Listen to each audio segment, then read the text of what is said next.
Hi hello എല്ലാവർക്കും നമസ്കാരം. മീൻ ചൂണ്ടാൻ പോകുക എന്നത് പണ്ട് കാലത്ത് ഒരു വിനോദം തന്നെയായിരുന്നു അല്ലേ? എന്നാൽ ഇപ്പോഴും അതിന് വേണ്ടി തുനിഞ്ഞിറങ്ങുന്ന കുറേ പേരുണ്ട്. മഴക്കാലമായാൽ അവിടെയും ഇവിടെയും ചൂണ്ടയിട്ടിരിക്കുന്നവരെ നിറയെ കാണാൻ കഴിയും. ഞങ്ങളുടെ മോനും ഒരാഗ്രഹം, ചൂണ്ടാൻ പോകണമെന്ന്. ആയിക്കോട്ടെ എന്ന് ഞാനും വിചാരിച്ചു.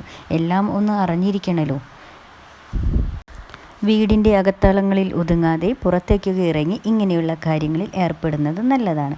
അങ്ങനെ ഞങ്ങൾ അവനെയും കൊണ്ട് ചൂണ്ടാൻ പോയി. അവൻ തന്നെയാണ് അതിനുവേണ്ട മണ്ണിരയെ പറമ്പിൽ നിന്നും കിളച്ചെടുത്തത്. അപ്പ എന്ത് ചെയ്യുന്നു അത് തന്നെ അവനും ചെയ്തു തുടങ്ങി.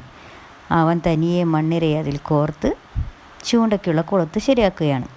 അതിനുശേഷം അവൻ അപ്പയുടെ അടുത്തേക്ക് പോയി അപ്പ ചെയ്തതുപോലെ അവനും ചെയ്തു തുടങ്ങി. ചൂണ്ടവ അതിലേക്ക് അങ്ങനെ ഇട്ടുകൊടുത്തു. കുറേ നേരം പിടിച്ചു നിന്നു. പിന്നെ എന്താണ് ഉണ്ടാകുക എന്നൊന്നും അവനറിയില്ല. അതൊക്കെ പറഞ്ഞു കൊടുത്തിരുന്നു. അപ്പ ചൂണ്ട വലിക്കുമ്പോൾ അവനും വലിക്കും, അത്രയേ അവനറിയുള്ളൂ.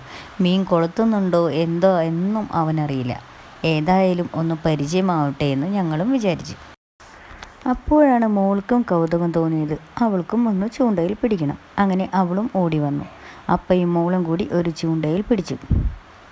കുറച്ചു നേരം അങ്ങനെ ചൂണ്ടി നിന്നു. പക്ഷേ മീനൊന്നും കിട്ടിയില്ല. വീണ്ടും അവർ സ്ഥലം ആദ്യം നിന്നിടത്തേക്ക് മാറ്റിക്കൊടുത്തു. സൂക്ഷിച്ച് നോക്കിയാൽ കാണാം, അതിൽ മീനുകൾ ധാരാളമുണ്ട്.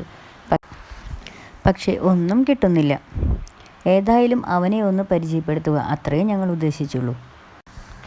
പിന്നെയും അവർ സ്ഥലം മാറിയിരുന്നു. അപ്പ എങ്ങോട്ട് പോകുന്നു അവിടേക്ക് തന്നെ അവനും പിന്നാലെ ചെന്നു. രണ്ടുപേരും ചൂണ്ടയിടൽ ആരംഭിച്ചു. അവസാനമായപ്പോൾ ഞാനും ഒന്ന് വാങ്ങിച്ച് ചൂണ്ട ഇട്ടു നോക്കിയപ്പോൾ എനിക്ക് മീൻ കിട്ടി. അത് അവർക്ക് അത്ഭുതമായി. ഏതായാലും മീൻ ചൂണ്ടയിൽ കൊളുത്തുന്നതും അവർ കണ്ടുപഠിച്ചു. അങ്ങനെ ഞങ്ങൾ തിരിച്ച് സന്തോഷമായി വീട്ടിലേക്ക് പോകുന്നു. നല്ലൊരു സൺഡേ അങ്ങനെയായിരുന്നു.